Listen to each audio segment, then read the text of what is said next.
உங்க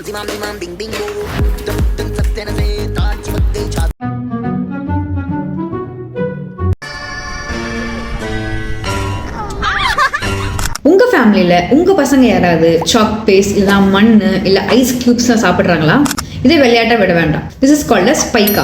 இது ஒரு important symptom of iron deficiency. So பாடியில் அயன் வந்து கம்மியாகும் பொழுது இந்த மாதிரி non food or non edible items வந்து பாடி வந்து கிரேவ் பண்ணும். எஸ்பெஷலி லைக் ஐஸ் கியூப்ஸாக இருக்கட்டும், மண், வால் பெயிண்ட், சோப், பேப்பர் எக்ஸெட்ரா நிறைய விஷயங்கள் இருக்கு. இது ஏன்னு பார்த்தீங்கன்னா நம்ம பாடியில் வந்து அயனுக்கு நிறைய இம்பார்ட்டன்ட் ஃபங்க்ஷன்ஸ் இருக்கு. எஸ்பெஷலி ஆக்சிஜன் டிரான்ஸ்போர்ட் பண்றது, immunity, brain functioning, gut absorption நிறைய ஃபங்க்ஷன்ஸ் இருக்கு.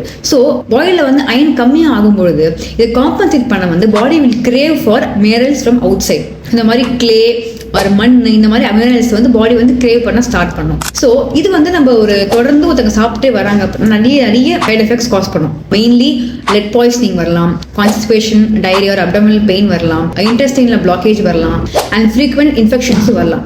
ஸோ இதுக்கு வந்து அயன் டெஃபிஷியன்சி தான் ரீசன் அப்படின்னு ஃபர்ஸ்ட் நம்ம பிளட் டெஸ்ட் செக் பண்ணிட்டு நம்ம அயனை வந்து ரீப்ளேஸ் பண்ணாலே இது வந்து ஈஸியாக ரிவர்ஸ் பண்ணிடலாம். ஸோ இந்த வீடியோவை உங்க ஃப்ரெண்ட்ஸ் அண்ட் ரிலேட்டிவ்ஸ்க்கு ஷேர் பண்ணி அவேர்னஸ் ஸ்ப்ரெட் பண்ணுங்க.